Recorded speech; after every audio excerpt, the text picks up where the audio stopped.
Hari Om, Shri Gurubhyo Namaha. Let's start with a prayer. Narayanam Suragurum Jagadekanatham Bhakta Priyam Sakalaloka Namaskrutam Cha Traiguണ്यवर्जितमजं विभुमाद्यमीशम् वन्दे भवघ्नम् अमरासुरसिद्धवन्द्यम् नारायणं नमस्कृत्य नरं चैव नरोत्तमं देवीं सरस्वतीं व्यासं ततो जयमुदीरये। ओम श्री परमात्मने नमः। अथ पंचमोऽध्यायः संन्यासयोगः। ओम श्री परमात्मने नमः। अथ पंचमोऽध्यायः संन्यासयोगः। अर्जुन उवाच संन्यासं कर्मणां कृष्ण। अर्जुन उवाच संन्यासं कर्मणां कृष्ण पुनर्योगं च शंससि। पुनर्योगं च शंससि। यच्छ्रेय एतयोरेकम् यच्छ्रेय एतयोरेकम् तन्मे ब्रूहि सुनिश्चितम्। तन्मे ब्रूहि सुनिश्चितम्। अर्जुन उवाच संन्यासं कर्मणां कृष्ण पुनर्योगं च शंससि। यच्छ्रेय एतयोरेकं तन्मे ब्रूहि सुनिश्चितम्। अर्जुन उवाच संन्यासं कर्मणां कृष्ण पुनर्योगं च शंससि। यच्छ्रेय एतयोरेकं तन्मे ब्रूहि सुनिश्चितम्।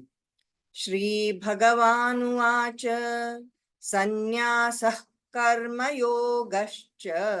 श्रीभगवान् उवाच संन्यासः कर्मयोगश्च निःश्रेयसकरावुभौ। निःश्रेयसकरावुभौ।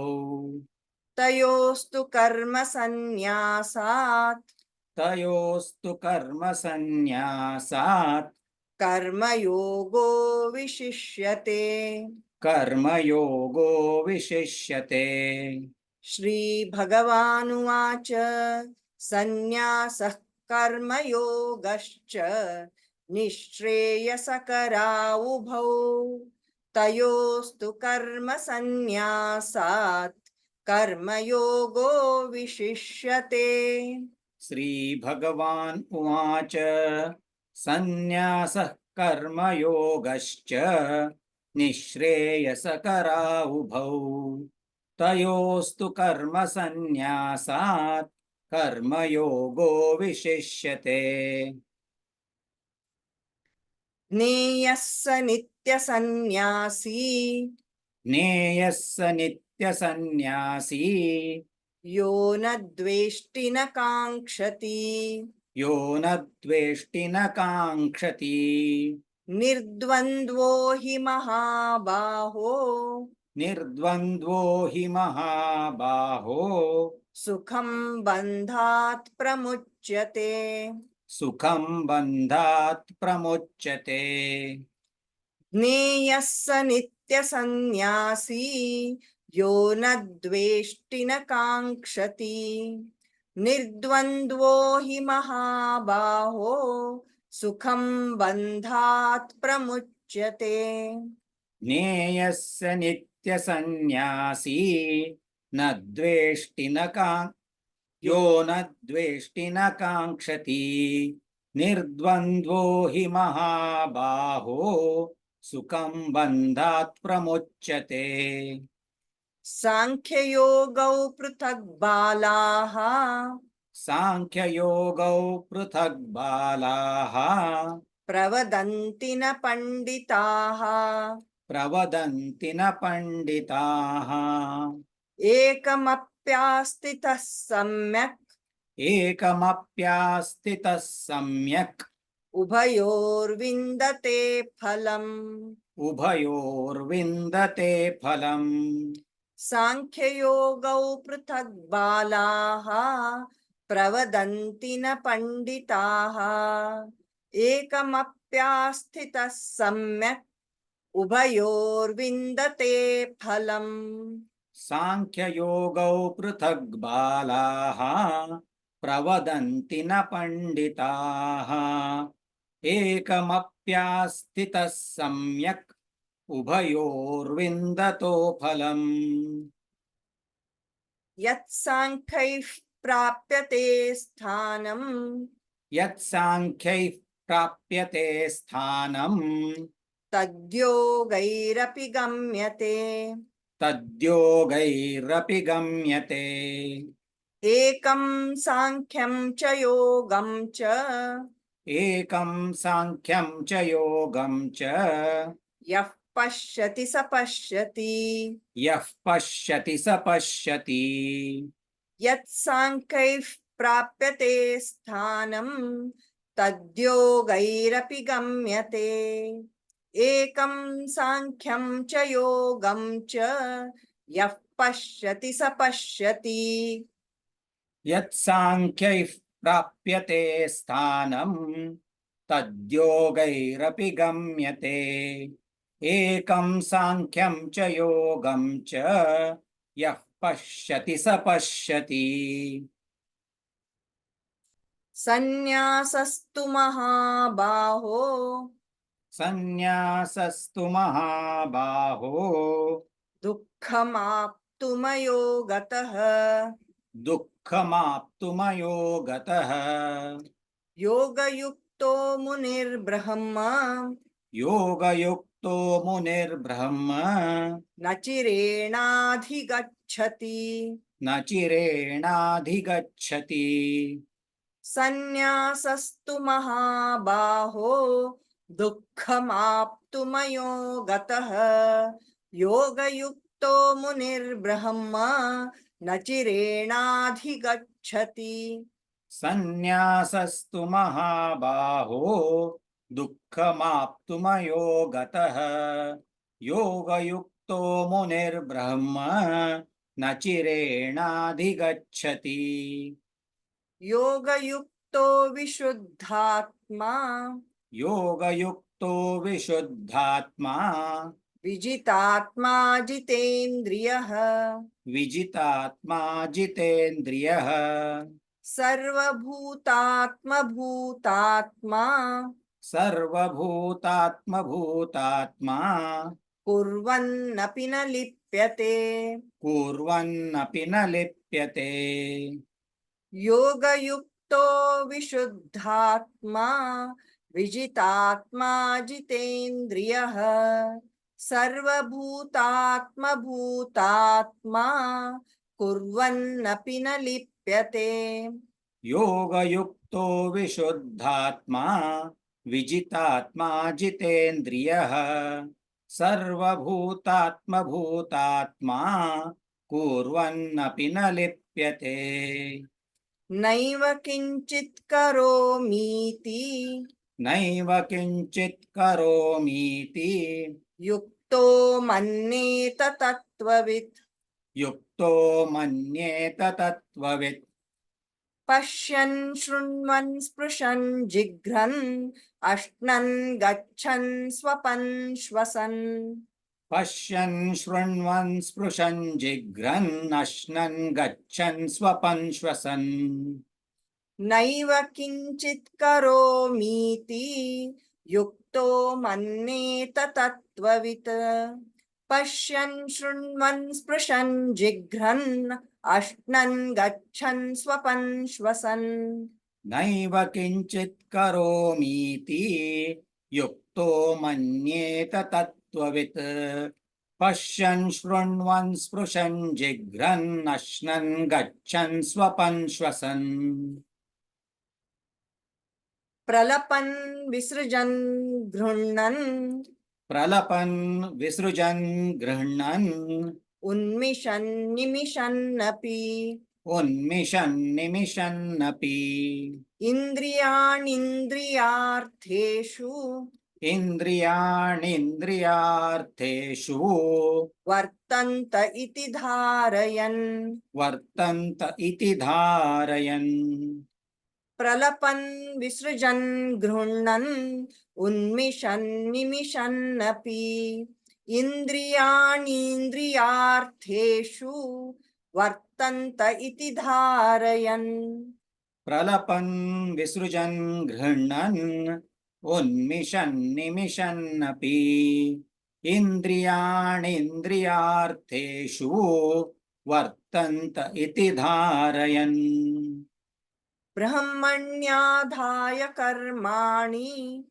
ब्रह्मण्याधाय कर्माणि सङ्गं त्यक्त्वा करोति यः सङ्गं त्यक्त्वा करोति यः लिप्यते न स पापेन लिप्यते न स पापेन पद्मपत्रमिवाम्भसा पद्मपत्रमिवाम्भसा ब्रह्मण्याधाय कर्माणि सङ्गं त्यक्त्वा करोति यः लिप्यते न स पापेन पद्मपत्रमिवाम्भसा ब्रह्मण्याधाय कर्माणि सङ्गं त्यक्त्वा करोति यः लिप्यते न स पापेन पद्मपत्रमिवाम्भसा. Thank you. So, any doubts in this 10 shlokas of chapter 5? This number 8 and 9 is a bit of a tongue twister, but Yeah, 8, second pada is little bit tongue twister. Pashyan, Shrunvan, Sprishan, Jigran, Ashnan, Gachan, Swapan, Shwasan. thank you. And Pralapan, Visrajan, Grunnan, Unmishan, Nimishan, Napi. Indriyanindriyartheshu Vartanta iti dharayan. I think 8th second pada is little bit tongue twister. Yeah, thanks. So, any other doubts, or else let's practice these 10 shlokas then. So, any volunteers to start with? I can go first. Arjuna uvacha sannyasam karmanam Krishna punaryogam cha samshasi yat shreya yetayorekam tanme bruhi sunishchitam.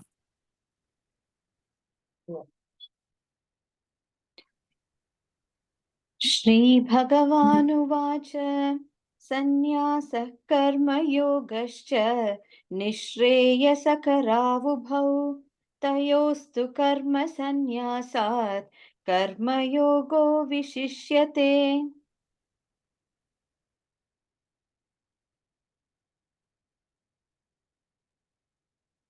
ज्ञेयस नित्यसन्न्यासी यो न द्वेष्टि न काङ्क्षति निर्द्वन्द्वो हि महाबाहो सुखं बन्धात् प्रमुच्यते। Sankhya-yogau पृथक् बालाः प्रवदन्ति न पण्डिताः एकम् अप्यास्थितः सम्यक् उभयोर्विन्दते फलम्.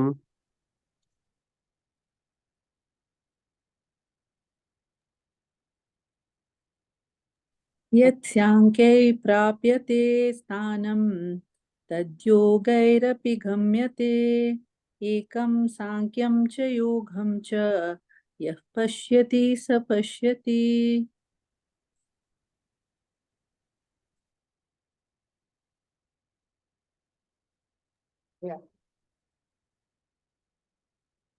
Anybody? सन्न्यासस्तु महाबाहो दुःखमाप्तुमयो गतः योगयुक्तो मुनिर्ब्रह्म न चिरेणाधिगच्छति.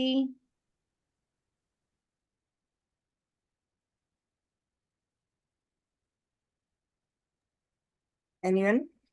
योगयुक्तो विशुद्धात्मा विजितात्मा जितेन्द्रियः सर्वभूतात्मभूतात्मा कुर्वन्नपि न लिप्यति. नैव किञ्चित् करोमीति युक्तो मन्येत तत्त्ववित् पश्यन् शृण्वन् स्पृशन् जिघ्रन् अश्नन् गच्छन् स्वपन् श्वसन्.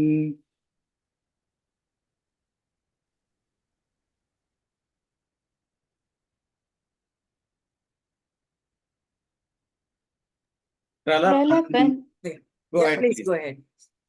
प्रलपन् विसृजन् गृह्णन् उन्निमिषन् निमिषन्नपि इन्द्रियाणीन्द्रियार्थेषु वर्तन्त इति धारयन्.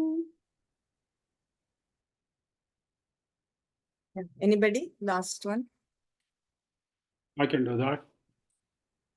ब्रह्मण्याधाय कर्माणि सङ्गं त्यक्त्वा करोति यः लिप्यते न स पापेन पद्मपत्रमिवाम्भसा.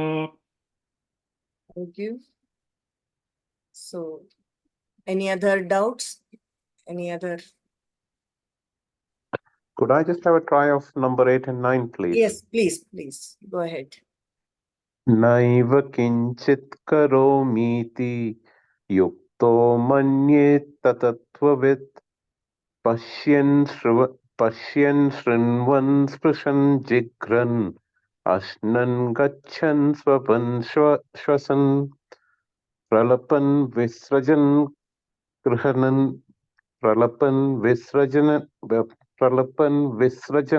गृह्णन् उन्निमिषन्नपि इन्द्रियाणीन्द्रियार्थेषु वर्तन्त इति धारयन्. Yeah, it was wonderful. Only unmishan nimishannapi. उन्निमिषन्निमिषमपि. Unmishan. उन्निमिषन्निमिषन्नपि. Unmishan nimishannapi. Okay, उन्मिषन्निमिषन्नपि. Yeah. Okay, thank you. So, anyone wants to try 8 and 9? 8.